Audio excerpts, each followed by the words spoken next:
오늘의 말씀은 마태복음 20장 6절에서 7절 말씀입니다. 제11시에도 나가보니 서 있는 사람들이 또 있는지라 이르되 너희는 어찌하여 종일토록 놀고 여기 서 있느냐 이르되 우리를 품꾼으로 쓰는 이가 없음이니이다. 이르되 너희도 포도원에 들어가라 하니라. 아멘. 언젠가부터 우리나라에 외국인들이 참 많이 살기 시작했습니다. 외국인들의 눈에 비치는 한국은 어떤 모습일까? 지난 4월 22일 독일 출신의 PD이자 기자인 안톤 슐츠라고 하는 사람이 한국인들의 이상한 행복이라는 책을 냈습니다. 이분은 우리나라가 너무 좋아서 20년 넘게 한국에서 살고 있는 분인데, 이 책에서는 외국인이 볼 때 이해가 되지 않는 우리나라의 모습을 아주 진솔하게 썼습니다. 예를 들면 우리나라가 점점 부강해지고 최신 트렌드가 넘쳐나는 역동적인 나라인데 비해서 항상 OECD 중에 행복 지수는 최하위를 면치 못하고 자살률은 전 세계에서 1, 2위를 다툴 만큼 그렇게 또 다른 수치를 보면서 이 안톤 슐츠는 의문을 제기합니다. 그러면서 자기가 너무나 사랑하는 이 대한민국 사회가 진짜 행복해질 수 있는 방법을 모색하고자 이 책을 썼다라고 자기의 소감을 밝혔습니다. 제가 이 책을 한숨에 다 읽었습니다. 읽으면서 재미도 있었고 또 제 얼굴이 너무나 화끈거릴 정도로 정곡을 찌르는 내용들이 참 많았습니다. 그러면서 제 마음속에 과연 우리는 정말 행복한 길로 가고 있는 걸까? 이런 생각이 들었습니다. 세상에 불행하고 싶은 사람은 없지요. 어느 누가 여기에서 지옥 같은 삶을 꿈꾸는 사람이 있겠습니까? 모두가 행복해지기를 원해서 우린 입에 달고 사는 말이 있어요. 천국처럼 살고 싶다. 우리 가정이 또는 내 일터가, 우리 인생이 천국과 같았으면 좋겠다. 그런데 역설적이게도 우리는 천국을 누리고 싶어서 열심히 살아가는데 오히려 정작 많은 사람들이 지옥과 같은 삶을 살고 있습니다. 왜 천국을 꿈꾸면서 우리의 현실은 지옥을 벗어나지 못하는 걸까? 저는 가장 큰 근본적 이유가 우리가 천국을 잘 모르기 때문이지 않을까. 그래서 천국이 어떤 곳인지, 천국의 가치가 뭔지 이런 걸 모르니까 천국을 누리지 못하는 것이다. 지난 수천 년 동안 수많은 사상가와 수많은 연설자들이 천국에 대해서 이야기를 했지만 인류의 문명은 시간이 갈수록 천국을 이야기하는 사람이 많아도 실제 삶은 지옥 같은 삶의 블랙홀에 빠져들고 있다. 어떻게 하면 우리는 우리가 꿈꾸는 천국과 같은 삶을 살 수 있을까? 저는 그 답을 찾아가는 과정 속에 제일 중요한 것이 천국의 주인이신 예수님의 이야기를 들어보자. 천국을 잘 모르는 사람들의 이야기보다는 천국의 주인이신 예수님이 말하는 천국이 어떤 것인지 그 답을 찾는 것이 가장 현명한 것 아니겠느냐. 그래서 오늘 여러분을 천국의 주인 되시는 예수님의 이야기로 안내하려고 합니다.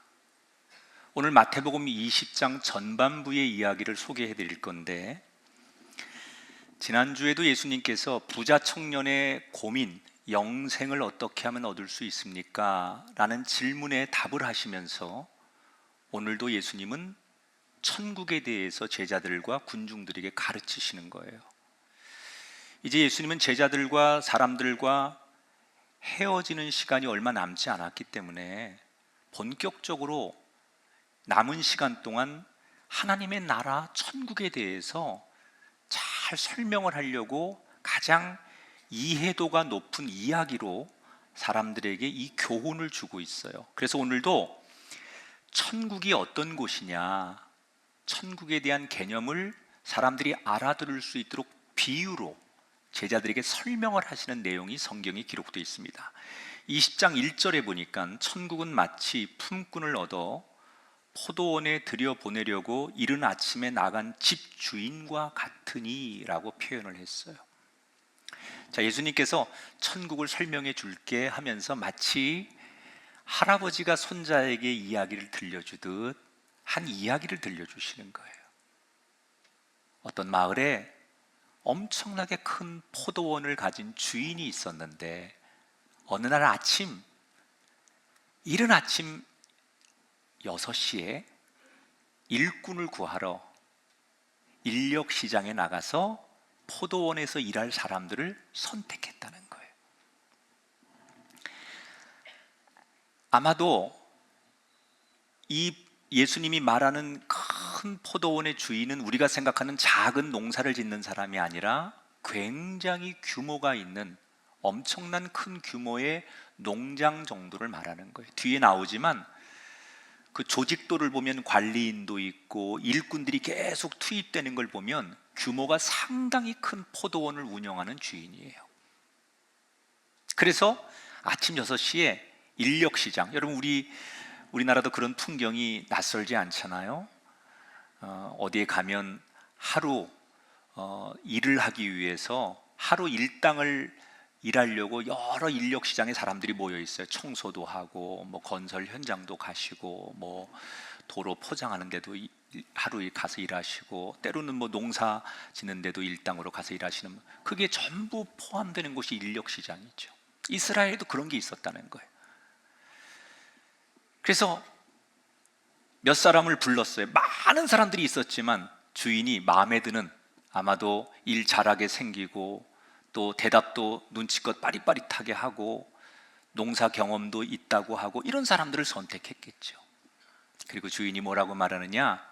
오늘 일당 한 데나리온을 주겠다. 이 한 데나리온은 당시에, 예수님 당시에 보통 사람들이 일하면 받는 가장 평균적인 임금이에요. 그 정상적인 계약이 체결된 거예요. 자, 그런데 이 주인이 잠시 뒤에 오전 9시에 다시 같은 인력 장소에 또 나가서 또 다른 사람들, 일꾼들을 선택해요. 여기에서 성경을 연구하는 많은 학자들이 좀 의아하게 생각하는 부분이 하나 있는데, 그게 뭐냐면 사실 이 포도원에는 뒤에도 언급하겠지만 주인 밑에 모든 것들을 책임지는 관리인이 있었어요. 그 관리인이 주인 대신에 모든 이 포도원의 농사를 총괄하고 심지어 인력시장에 나가서 필요한 사람들을 불러서 일을 시키고 하는 것도 이 관리인이 다 하는 거예요. 그런데 아침 6시에도 오전 9시에도 주인이 직접 나와서 일할 사람들을 선택했다는 거예요. 왜 그랬을까? 우리 상식으로는 그렇게 큰 농장주가 직접 하지 않아도 되는 일인데 왜 주인이 그렇게 했을까? 성경에는 그 기록이 나오지 않았는데 제 생각에는 이 주인은 비록 관리인에게 모든 걸 맡겼지만 자기가 이렇게 보니까 관리인이 너무 바쁜 거예요. 그리고 관리인이 뭐 농장도 관리해야 되고 중간에 사람도 불러가고 이런 일이 너무 힘든 걸 옆에서 지켜보면서 내가 주인이지만 내가 좀 도와줘야 되겠다, 이런 생각을 했을 거예요. 그래서 그 관리인 대신에 자기가 알아서 자발적으로 일을 좀 덜어주는 거죠. 제가 왜 이런 말씀을 드리냐면, 저는 하나님과 우리의 관계가 딱 이렇다고 생각하기 때문에 그래요. 여러분, 우리 삶을 보면 내가 일하는 것 같고 우리가 고생하는 것 같지만 사실은 하나님이 우리를 도우시니까 우리가 오늘 살아서 일하는 거예요. 우리 생각에는 내가 열심히 사람 만나고 다니고 내가 열심히 일하고 내가 다 계획하는 것 같지만 주인 되시는 하나님께서 때때로 우리를 이렇게 지켜보다가 우리 혼자 안쓰럽게 막 다니고 우리 혼자 힘겹게 다니는 걸 보면서 주인 되신 하나님이 우리를 뒤에서 도와줄 것 도와주고 배려할 것 배려하기 때문에 오늘 우리가 살아가는 거다. 여러분, 저는 이 말씀이 우리에게 위로도 되고 우리가 앞으로 살아가는데 의지가 되는 말씀이 되기를 축복합니다. 자, 아침 9시에 다시 나가서 일꾼들을 또 골라서 일 잘하게 생긴 사람들을 포도원에 다시 투입을 했어요. 그런데 이때 이 주인이 아침 6시와 다른 말 한마디를 합니다. 아침 6시에는 자, 오늘 일당 한 데나리온을 줄게 그랬거든요. 그런데 오전 9시에 만난 일꾼들에게는 뭐라고 말하느냐? 얼마를 주겠다는 말을 안 하고 일하면 적당히 내가 임금을 인정해 주겠다, 이렇게만 대답을 해요. 자, 하지만 이 9시에 선택된 일꾼들은 어떤 마음이었느냐? 오전 6시에 인력시장에서 자기들 오늘 하루의 일과가 시작되지 못하고 조금 늦은 9시에 선택됐기 때문에 오늘 공치는 줄 알았는데, 오늘 자기들은 일이 없는 줄 알았는데 조금 늦게라도 자기들에게 일할 수 있는 기회가 주어졌기 때문에 얼마를 주느냐 마느냐 이런 걸 따질 시간이 아니에요. 그래서 너무 감사해서 그냥 주인이 내가 알아서 임금 쳐줄게, 그 말만 믿고 포도원에 간 거예요. 그런데 오늘 성경에 보니까 이 주인이 조금 뒤에 낮 12시 그리고 오후 3시에도 추가로 인력시장에 가서 남아있는 인부들 중에 또 몇 사람들을 데리고 계속 포도원에 투입을 해요. 왜 그랬을까요? 왜 한꺼번에 안 하고 이 주인이 계속 아침 6시, 오전 9시, 12시, 3시 이렇게 했을까요? 이것도 제 생각이에요. 일이 막상 가보니까 일이 많은데 주인은 처음에 요 정도 인력만 있으면 되겠지라고 생각해서 사람을 넣었는데 가보니 턱도 없는 거예요. 그래서 9시에도 조금 더 많은 사람을 갖다 넣었는데 이거 갖고 또 안 되는 거예요, 가보니. 그래서 12시에도 3시에도 일이 많으니까 사람을 계속 투입할 수밖에 없었을 거다. 저는 농사를 지어본 적이 없기 때문에 잘 몰라요. 그런데 사실 농사를 짓는 분들에게 제일 중요한 게 뭐냐면 타이밍입니다. 농사는요, 정말 풀 뽑을 때 뽑아야 되고요, 그때 씨를 뿌리지 않으면 안 되고요, 추수 때를 놓치면 농사 망하는 거예요.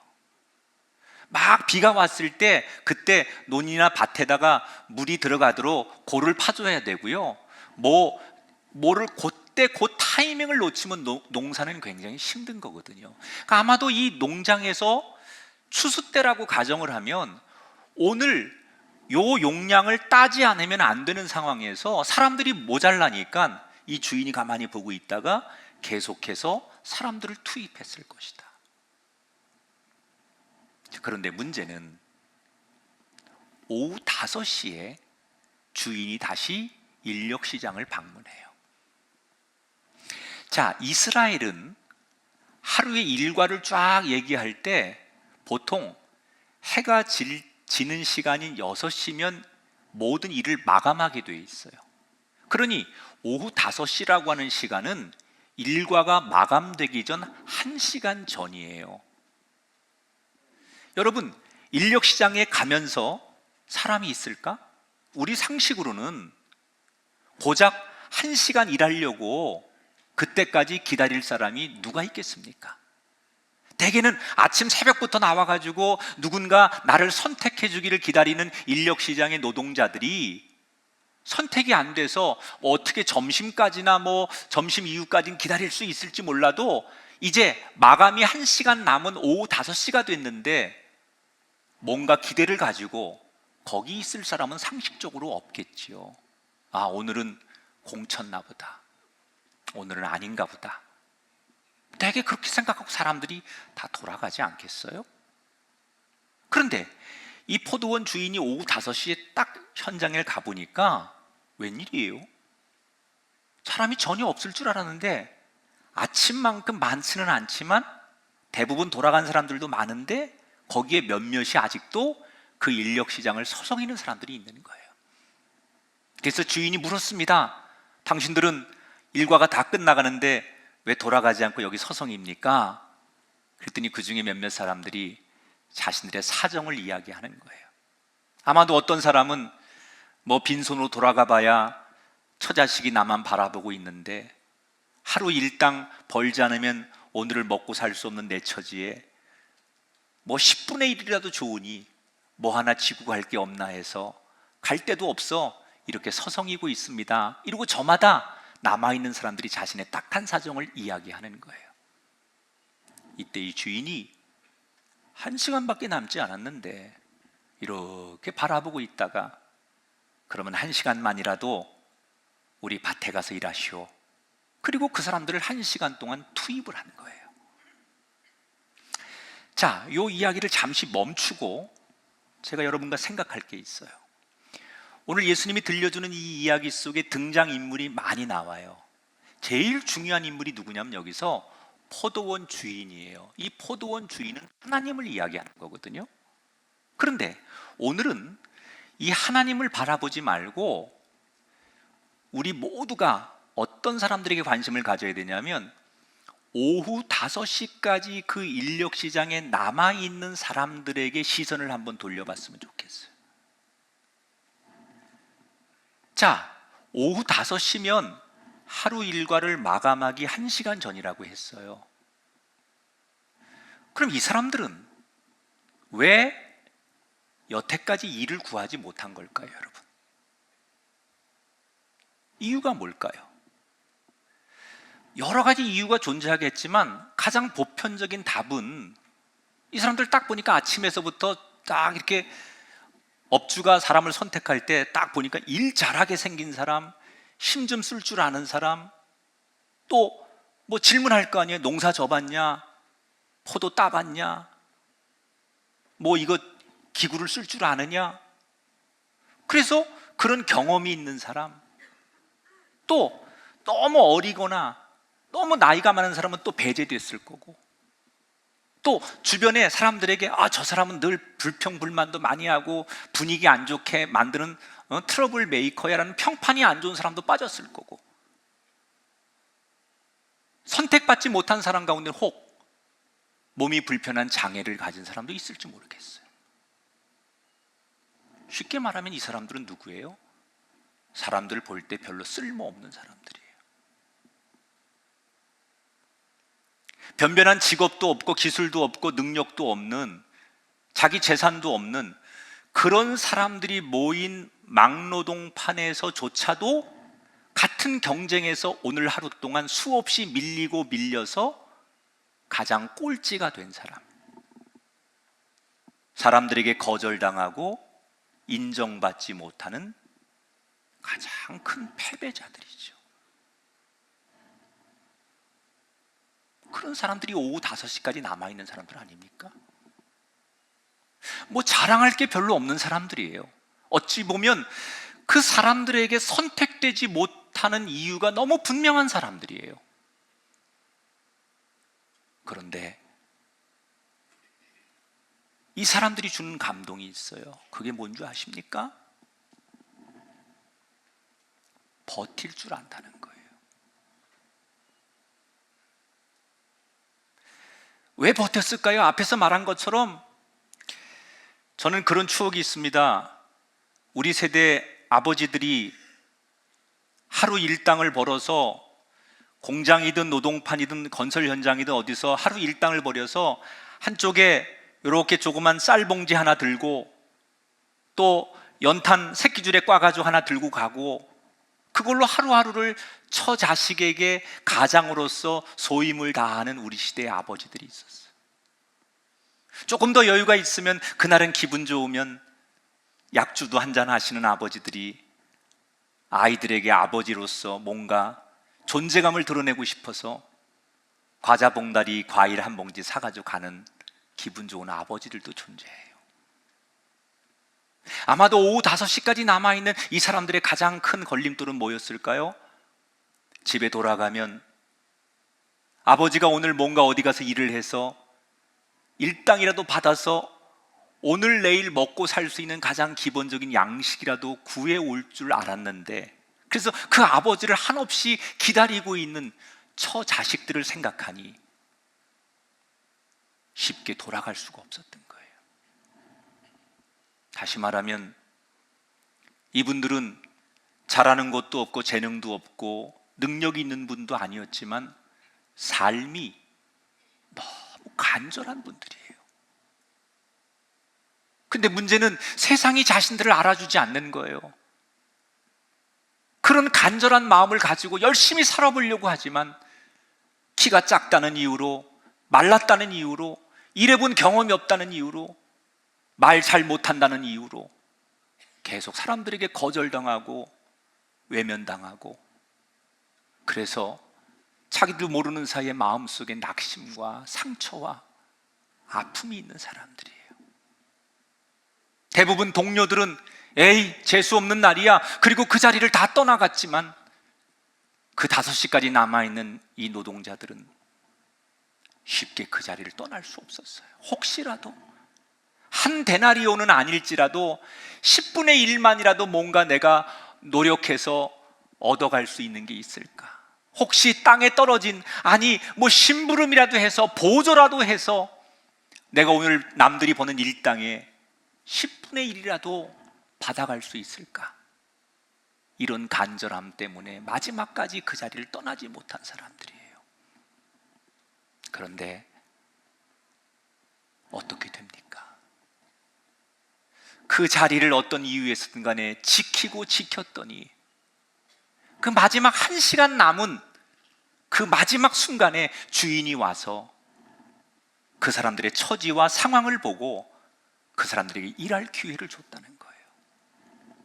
여러분, 결과론적인 얘기지만 이 사람들이 이런 기회를 얻을 수 있었던 것은 버텼기 때문이에요. 어찌 보면 우리 주변에는 오후 5시처럼 살아가는 절박한 인생들이 얼마나 많은지 몰라요. 저를 만나는 분들 가운데 정말 지치고 상한 마음을 가져와서 기도를 부탁하고 자신의 삶의 무게를 내놓는 분 가운데는 대부분은 오후 5시의 인생들이에요. 세상에서 사람들로부터 인정받을 수 없는 사람들, 자기는 열심히 정직하게 살려고 하지만 세상이 자기를 받아주지 않고 평가해주지 않아서 이렇게 밀리고 저렇게 밀리고 이런 경쟁에서 누락되고 이런저런 세파에 휘달리다 보니 어느덧 나이는 먹고 할 일은 없고 오갈 데 없는 비참한 인생이 되어서 꿈도 소망도 이제 다 꺼져가는 촛불처럼 그런 자신의 초라한 인생을 가져와서 위로받고 싶어서 오는 분들. 그런데 이런 인생을 세상의 군중들은 주목하지 않는데 포도원 주인은 이 사람을 은혜로 봐줬다는 거예요. 여러분, 여기서 중요한 거 간절하다고 해서 다 부름받는 게 아니에요. 간절함은 우리 말고도 세상 사람이 다 간절해요. 잘 되고 싶고 성공하고 싶고 일어나고 싶고 다시 실패를 딛고 싶고 그 간절함은 다 똑같아요. 간절하다고 성공하는 게 아니라 오후 5시의 삶일지라도 막다른 실패 앞에서도 끝까지 버티는 사람이 이기는 거예요. 그런 면에서 우리는 오늘 우리 자신을 한번 돌아봐야 돼요. 우리가 그동안 수 없는 거듭된 실패와 어려운 환경 앞에서 나의 부족함을 한탄하고 누군가를 원망하면서 우리가 제일 힘들면 제일 먼저 선택하는 게 뭐냐? 하나님을 떠나려고 해요. 조금만 우리 삶에 어려움이 오거나 내 감정이 상하거나 삶의 변화가 찾아오면 제일 많은 사람들이 뭘 하려고 하느냐? 다 귀찮으니까 하나님을 제일 먼저 떠나려고 해요. 여러분, 완전히 거꾸로예요. 세상에서는 아무리 버림받고 상처받고 외면받고 조롱을 당하고 마지막 끝까지 벼랑 끝까지 가는 인생이 됐을지라도 하나님의 자리를 떠나지 않아야만 그 하나님의 은혜를 입을 수 있는데, 우리는 조금만 힘들면 제일 먼저 하나님을 떠나려고 해요. 우리가 아무리 힘들고 아무리 어렵고 아무리 고통스러워도 끝까지 지켜야 하는 게 있다면 하나님이 내게 주신 자리예요. 그 자리를 떠나면 안 돼요. 그 자리에 있어야만 마지막 순간이라도 하나님이 그를 부르실 거 아니에요. 대부분의 인생들이 다 사연은 있어요. 오늘은 안 될 거야. 여기까지 왔는데 아무도 날 불러주지 않으니까 이미 수없는 거절의 경험이 있기 때문에 여기 있을 이유가 없다고 생각해서 이 자리를 떠나는 사람들에 비하면 바보스러울지라도 그 5시까지 그 자리를 지켰던 사람들, 하나님이 원하시는 사람은 그런 사람 아니겠냐는 거예요.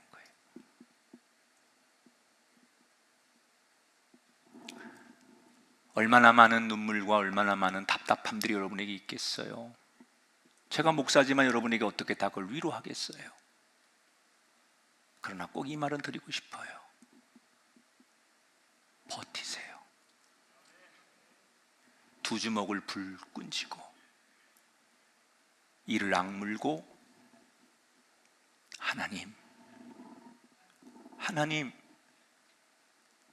나 여기서 버틸게요. 다른 건 몰라도 하나님 앞에 머무는 이것만큼은 끝까지 할게요. 이렇게 버티셔서 그 하나님의 은혜를 입는 사람이 되기를 바랍니다. 전 성경에 이걸 잘한 사람이 바울이라고 생각해요. 바울은 원래 기독교인을 박해하던 사람이에요. 그러다가 어느 날 빛으로 찾아오신 예수님을 만났어요. 그리고 회심하지요. 그는 완전히 달라졌어요. 그래서 달라진 자신의 진심을 가지고 예루살렘 기독교인들에게 갑니다. 그렇지만 예루살렘의 기독교인들은 바울을 믿어주지 않아요. 얼마나 과거에 잔인하고 나쁜 짓을 많이 했던 사람인지 다 알고 있기 때문에 어느 누구도 바울의 진심을 받아주지 않아요. 바울은 어쩔 수 없이 자기를 받아주지 않는 공동체를 떠나서 오랫동안 자기 고향에 머물게 됩니다. 그런데 그때 고향에서 머무는 바울은 어떤 심정이었느냐? 기약 없는 기다림을 하는 시간이에요. 아무도 자기를 인정해 주지 않고, 아무도 자기를 찾아와 주지 않고, 아무도 자기를 불러주지 않아요. 이 바울이 고향에서 한없는 기다림을 하고 있을 때, 그때 바울이 어느 장소에서 어떤 일을 했는지 성경은 이야기하지 않아요. 다만 성경을 연구하는 학자들이 저마다 바울이 그때 어디에 있었을 것이고 무엇을 했을 것이다 이렇게 추측하는 이야기들이 학문적으로만 나와요. 그런데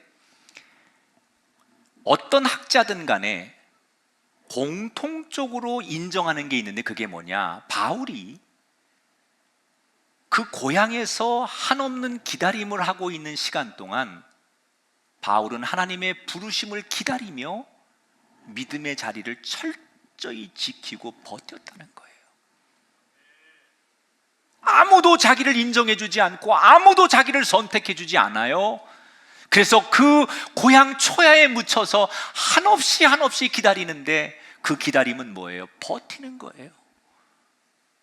그랬더니 어느 날 하나님께서 이방 선교의 사명을 누가 감당했으면 좋겠다라고 생각하시고 사람을 찾으시는데 그때 바울이 보이는 거예요.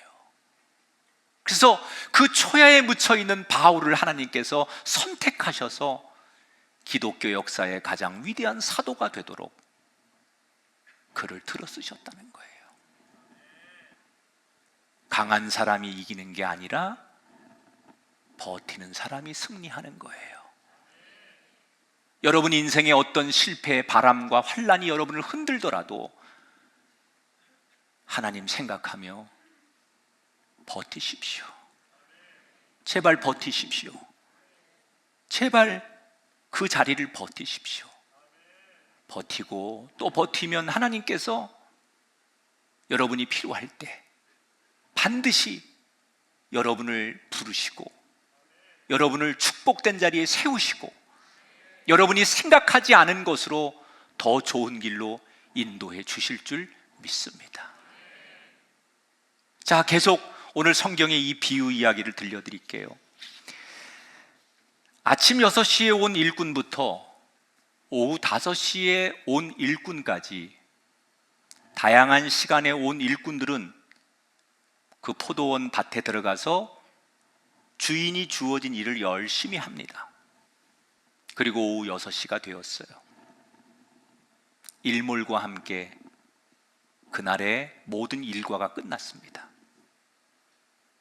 포도원의 관리인이 그날 일한 인부들에게 줄을 쭉 세워놓고 임금을 주기 시작했어요. 근데 이때 희한한 일이 벌어집니다. 가장 먼저 온 사람에게 임금을 주지 않고 가장 늦게 합류한 오후 5시에 찾아온 사람에게 임금을 제일 먼저 주는데 얼마를 주느냐? 하루 일당치 한 데나리온을 줬어요. 12시간을 해야만 받을 수 있는 일당인데 고작 1시간밖에 일하지 않았는데 한 데나리온을 주는 거예요. 얼마나 감격하겠어요. 10분의 1이 아니라 20분의 1을 줘도 공치는 오늘 하루에 비해서 뭔가를 조금이라도 얻어갈 수 있다는 것에 대한 감사함이 있는 사람에게 주인은 하루 일당치를 줘라.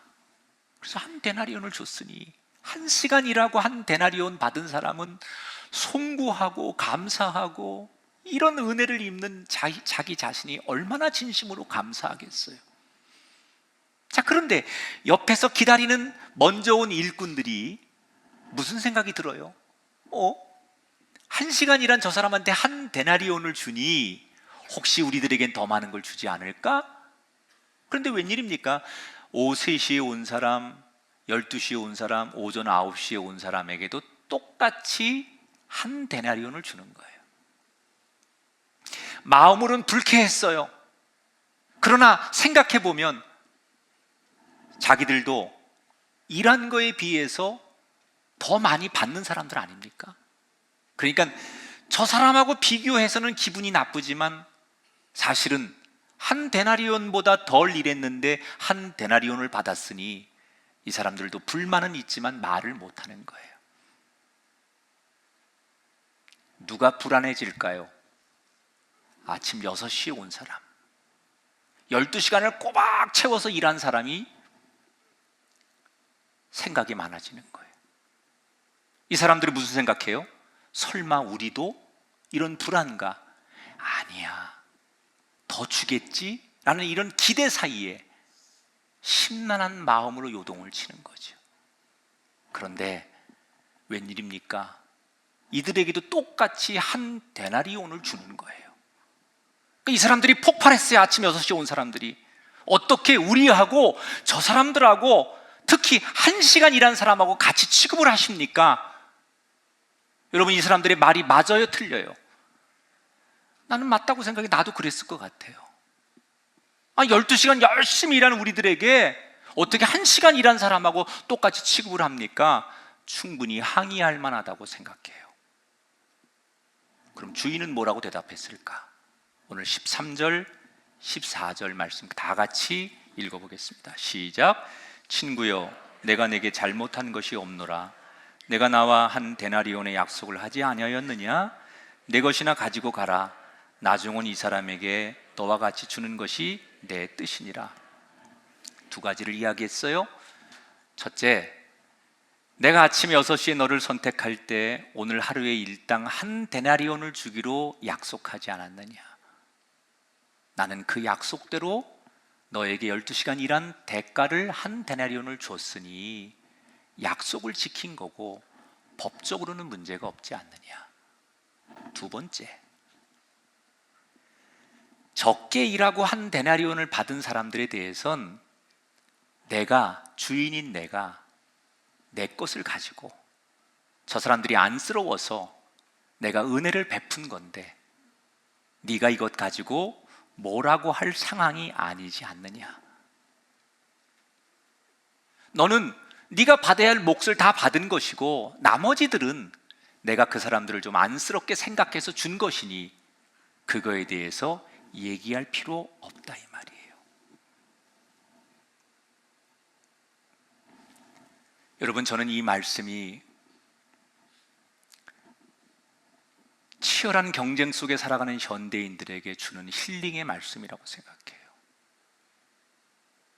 왜 우리는 한 데나리온을 손에 쥐고도 행복하지 않은 걸까요?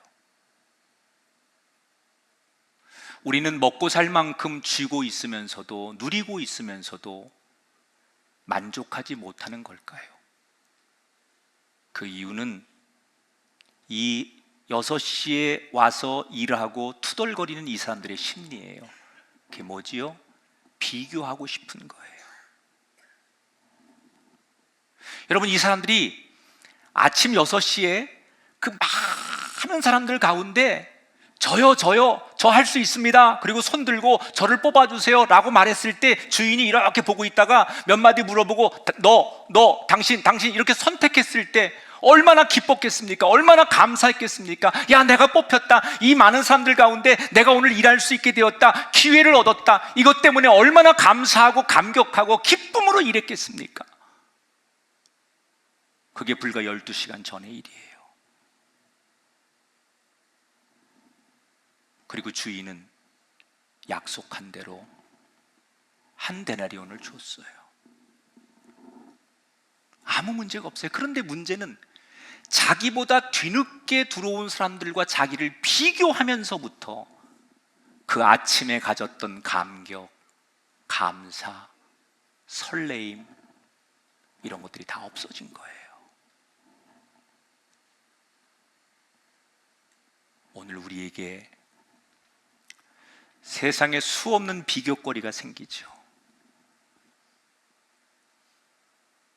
시시각각으로 움직이는 비진리의 비교거리들 앞에 나를 그 비교의 대상으로 올려놓고 우리는 초심을 잃고 첫사랑을 잃고 내 안에 기쁨을 다 빼앗기고 세상의 노예로 끌려다니면서 불평과 불만을 하는 거예요.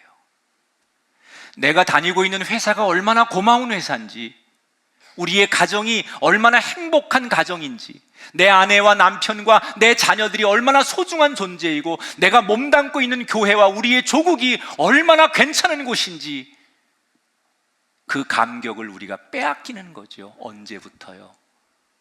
무언가 비교하면서부터. 이걸 전문적인 용어로 비뚤어진 관점이라고 말해요. 이 아침 6시에 온 일꾼들은, 불만을 표시하는 일꾼들은 주인이 하는 선한 일을 악하게 보는 거예요. 이 주인은 정말 객관적으로 보면 괜찮은 사람 아닙니까? 돈이 있다고 남을 돕습니까, 여러분? 능력이 있고 여유 있다고 모든 사람을 사랑합니까? 그렇지 않습니다. 그런데 이 주인은 오후 5시에 그 오갈 데 없는 사람들에게 너무 처지가 안타까우니까 1시간이라도 일하고 하루 일당을 주게끔 만드는 참 좋은 분이에요. 넉넉한 분이에요. 괜찮은 사람이에요. 이런 사람은 박수받아 마땅한 사람이죠. 그런데 이 사람을, 이렇게 착하고 선한 사람을 이 불만이 있는 일꾼들은 악하고 나쁜 주인으로 만들어 버리는 거예요. 이게 삐뚤어진 관점이죠. 그 사람이 잘못된 게 아니라 그를 바라보는 시선이 잘못됐다는 거예요. 우리가 이런 사람이 될 수 있어요. 내 기준, 내 계산으로 만들어진 그것 가지고 누군가를 평가하면 우리 모두는 비뚤어진 관점으로 좋은 사람을 나쁜 사람 만들 수 있다는 거예요. 이들에게 필요한 것은 비교하거나 계산하는 게 아니에요. 그냥 자기에게 주인이 준, 선택해 준 그 처음의 감격을 끝까지 유지하는 거예요. 자, 예수님이 이 비유를 말씀하시면서 천국은 이런 것이다. 천국의 주인, 지금 이 포도밭의 주인이 천국의 주인인데 그게 누구예요? 하나님이라는 거예요. 하나님은 세상에서 공로가 많고 능력이 있는 사람을 천국에 먼저 들여보내는 게 아니라 먼저 된 자가 나중되고 나중된 자가 먼저 되는 것이 천국이다 그랬거든요. 그럼 세상에서 먼저 된 자는 누구예요? 부자, 사람들에게 인정받는 권력자, 힘 있는 사람. 세상에선 그 사람들이 대접받고 늘 앞에 서고 주목받지요. 그게 먼저 됐죠. 먼저 성공했으니까. 그럼 나중된 자는 누구예요? 실패하고 가난하고 소외당하고 약한 자, 세리, 이런 사람이 나중된 거예요. 세상의 가치로 보면 이런 먼저 된 사람이 세상에선 대접받아야 되고 그런 사람들이 다 요직에 앉아야 되고 그런 사람들의 이름이 빛나는 것이 세상이에요. 그러나 구원의 여정은, 천국은 그렇지 않다는 거예요. 세상에서 먼저 되었어도 나중된 자가 먼저 될 수 있는 곳이 천국이라는 거예요. 천국은 우리의 계산처럼, 우리가 가지고 있는 상식처럼 그런 사람이 들어가는 곳이 아니라, 천국은 주인 되시는 하나님이 우리의 능력과 상관없이 값없이 주는 은혜를 입을 때 우린 천국의 주인이 되는 거예요. 천국은 사람의 공로로 근거해서 주어지는 것이 아니라 오직 하나님의 은총에 의해서 주어지는 것이다. 그런데 많은 사람들이 천국을 내가 세상에서 선한 일을 행하고 업적을 쌓고 내가 좋은 일을 많이 해야만 갈 수 있다고 착각하는 거예요. 예수님께서 천국은 그런 곳이 아니다.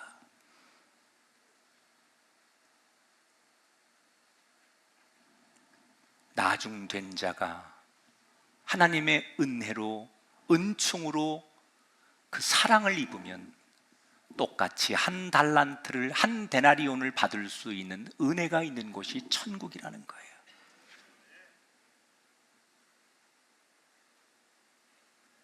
주인이 일찍 불렀든 늦게 불렀든 모든 일꾼에게 한 데나리온을 준 것처럼 하나님은 언제 부르셨든 모든 일꾼에게 똑같은 영생을 약속하며 사명을 주셨습니다.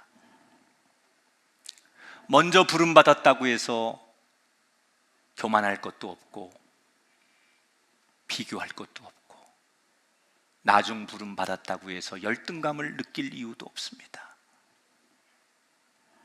하나님은 우리 모두를 동일하게 사랑하세요.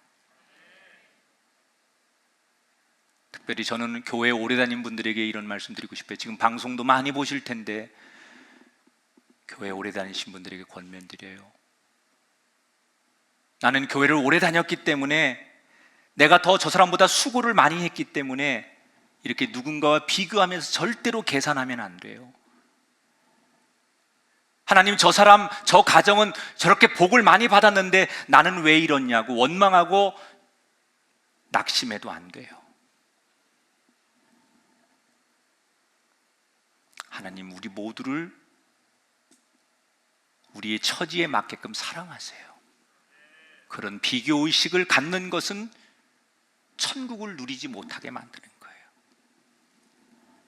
오히려 오래 다닌 분들 이런 생각해 보세요. 내가 처음 이 교회 나왔을 때, 내가 처음 예수님 만나서 감격했을 때, 그때 초심으로 돌아가세요. 마치 오전 6시에 나를 뽑아준 주인 앞에 펄쩍펄쩍 뛰면서 나 오늘 공치지 않고 일할 수 있게 되었다, 집에 애들에게 내가 쌀 한 봉지라도 사갈 수 있게 됐다, 이런 기쁨의 감격에 열심히 포도밭에 가서 일했던 그때의 기쁨을 놓치지 않으려면 초심을 잃지 않아야지요. 왜 비교하고, 왜 우리가 세상에 내 기쁨을 빼앗겨서 그 천국을 누리지 못합니까? 사랑하는 여러분, 우리 모두는 하나님이 우리를 어느 때든 포도밭으로, 천국으로 우리를 불러주십니다. 그러기에 그 자리를 떠나지 마시고 버티기를 축원합니다. 그리고 비교하지 마십시오. 먼저 됐다고 교만도 하지 마시고, 세상에서 조금 밀려서 이런저런 실패로 어려움으로 낙심당한다고 여러분의 인생이 끝난 게 아니에요. 하나님이 마지막에 1시간밖에 남지 않았지만 그를 긍휼히 여기셔서 그 손을 잡아주면 나중 되어도 먼저 될 수 있다는 천국의 주인이신 주님의 말씀을 들으시면서 세상의 방식이 아닌 천국의 방식으로 우리 인생을 걸어가는 아름다운 순례자들이 되시기를 주님의 이름으로 축원합니다. 영상을 만나보겠습니다.